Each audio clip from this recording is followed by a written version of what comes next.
Alright, so I know it's been a while since I updated my channel. I know it's been a long while actually, because I was going through a bunch of stuff, graduating and all that, whatever. So what had happened for me when I went through the residency match, I didn't match into a program. I didn't match into an OBGYN program. So I kind of had to take a lot of time for myself. So I did a lot of traveling for myself. I went to Vegas. I saw Brittany, which was fantastic. I went to Aruba with the family. I went to the largest 3-day heavy rock, hard rock festival, Rock on the Range. I went there, Columbus, Ohio this year. And I really started lifting a lot more. I started training with a Navy SEAL, which was awesome. He really kicks my butt and keeps me in shape. So, I really had to reevaluate my life, but all in all, it was for the better. So, there's two different parts to this video. The first one will kind of be logistically what to expect for the week of match day, or match week, and the other one will be, kind of how to deal with it, I guess, from an emotional standpoint. Because it's bad. It's hard, and you need people around you to support you and to get you through it. But before that, I figured I'd bring my little friend in. Zeke's gotten massive since everything's been going down. I think last time I showed you, I used the size of like my finger or whatever. But now, he's huge. He's the size of my entire arm, and he is feistier than ever. And he's crazy, and I love him to death. I built him a new tank over when I had some downtime between the end of medical school and between moving to my new city to start my residency. He's gonna jump. Woo!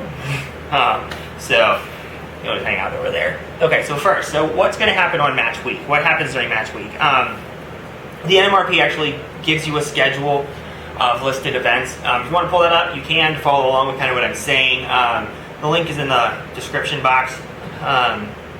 So really what happens is the first day is going to be on a Monday, and they're going to tell you whether or not you got into a program. If you do, great, it's over. You wait till Friday and you figure out where you're going. If you don't, like I did, then you kind of all hell breaks loose. So noon you find out whether you matched or not. About an hour later, you can get back into the application service to send out a whole other round of applications. You get the first round, which is Monday to, I believe, Wednesday or Monday to Thursday. You get 20 free applications if you don't make it. So you can send your application out to 20 other programs at no cost to you. Anything beyond that, I guess, would be an additional charge. So you can go back in at 1 o'clock. You can start seeing what programs are available, what programs have filled, subject areas, whatever. This year, unfortunately, surprisingly, OB filled 100%. There was not a single OB spot open after the match. Everything had filled. The only thing that was left were intern years in the OB, but that's not the route I was advised to take. So then you spend pretty much Monday afternoon and all of Tuesday, program directors, program staff, they'll start communicating with you if they're interested in you. They'll send you letters on the application. I got phone calls. Every program that was interested in me through the Scramble called me personally for a phone interview. So then you'll get, Tuesday kind of to get all your applications in order. And Wednesday at, what time is it? Looking on the schedule. Wednesday at noon is when the first round goes out. So then you log on to your supplemental application and you'll have X amount of offers. This is where it's kind of neat. So it'll show you every program that has extended you an offer, and then you get to pick the one you want. It's not like the match where you get one and that's where you're going. So if you scramble and there are 4 offers, you pick the one you want, and you have 2 hours to do so. So looking at the schedule by 2, you have to accept or reject your offer. They give another hour for programs to kind of resituate, for people to resituate. At 3 o'clock, the second round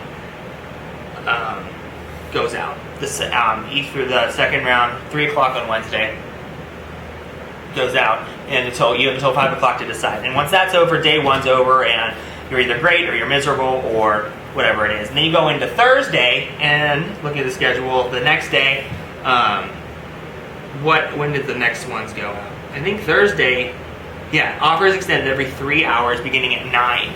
So, again, 9, you get till 11. It's the same 2 hour thing. You get 2 hours to accept, schools get another hour to get situated, and the next round of offers go out until Tuesday until later on in the night, then everything is free game. You can apply to places. If you were a DO student and you didn't go through the MD match, you can go back into the DO match and apply to places that are still looking for spots. Because at this point in the game, everybody wants everybody. We want to go places. Programs want us because they get Medicare dollars for every resident that they have on staff. And so that all happens on Thursday. On Friday at noon, our school didn't do anything for us. We kind of just found out where we're going, where we're not going. But some schools will have parties, they'll have dinners, receptions, banquets. It's a big deal. It's a lot of fun because it's going to determine the rest of your career, where you go to residency. And so that's kind of how match week works. I lucked out. I got an offer the second round of the first day. So by the end of the first day of the scramble, I knew I was going to be a doctor. I scrambled into a family medicine residency. And with that, I guess we'll kind of talk about ways to survive the match. So the first tip for match week is to take match week off, or just at least Monday or Tuesday, because I tried to work on Monday, and a lot of my friends had taken the first couple of days of match week off. If you had a doctor who was cool with it, he would just give you the days off, because everyone knows this could turn into a disaster of a week for people that it kind of sucks for. So take it off, or at least take Monday and Tuesday off, and get ready for it. I worked Monday morning and I was a mess. The patients, they didn't really get the care they probably should have deserved that day. My head was elsewhere, leading up until probably 11:30. And then I told my doc, I was like, I'm not coming in for the afternoon if I don't match, because I'm going to need to spend the day contacting programs, or what do I do? What do I do? And trying to navigate everything like that. The second thing would be to have 2 contacts that you're going to have in pocket. The first one being a professional contact. Somebody in the field, somebody who knows the match, the application process, somebody in the field that you are interested in, to kind of guide you if you don't match, what route to take. I was lucky enough to have an OB that I became really good friends with throughout my 2 years of rotating, and he used to be the medical student coordinator at one of the hospitals, and so he knew exactly how it worked, and he knew exactly what I should do best to get into an OB program maybe in a year, or what would be the best alternative for me. And so, the minute I didn't match, I called him. I was like, listen, I didn't match. I'm freaking out. And he calmed me down, and he said, here's what you think you should do. Here's how it's going to work. So he kind of talked me through that aspect of it to keep it professional. So I was very grateful for that. And the other contact to have on deck would be your best friend, or somebody, your family, parents, wife, spouse, husband. I don't know. Mine is my best friend, who was a year ahead of me. So she knew whether or not I was gonna, she knew the odds of me matching weren't looking very good. So I kind of kept her on standby also. So that was it. So make sure you have professional contact, if anything, in your pocket that you can call if you don't match, to say, what should I do next? What do you think would be the best alternative for me to make sure that I can get kind of where I want to be by the end of residency? The other thing that I can recommend for match week is, if you don't match, you've got to hold it together, because you have 4 days from the day you find out where you're going to make the rest of your life happen. So you need to stay on top of your stuff for 1 week, for a couple of days, and make sure that you get into a program by Thursday at 5. You need to, don't fall apart, don't start trying, don't stop, don't give up. If you're like, well, I'm only applying to 4 schools because there's no hope for me, you have 20 free applications. You send out all 20. So, and then come Friday, when you find out when it is, match week is over, you know what you're doing or what you're not doing, and then, you can take the weekend to kind of fall apart. I know Friday night, when everything was all said and done, I fell apart. I had like 2 or 3 of my friends over. I downed a bottle of Jack Daniels, and I cried for hours about it. And then the next day, I was helping, my friends were there. They helped, pick me back up, and we just kind of move on. And it's not the end of the world. And just stay strong, I guess, through all of it. It's way easier said than done now that I think about it. I don't know. If you followed me up until this point, it sucks. And you know that I was an emotional trainer through all of medical school. We know the single reason that I didn't get into a program was my board scores were awful.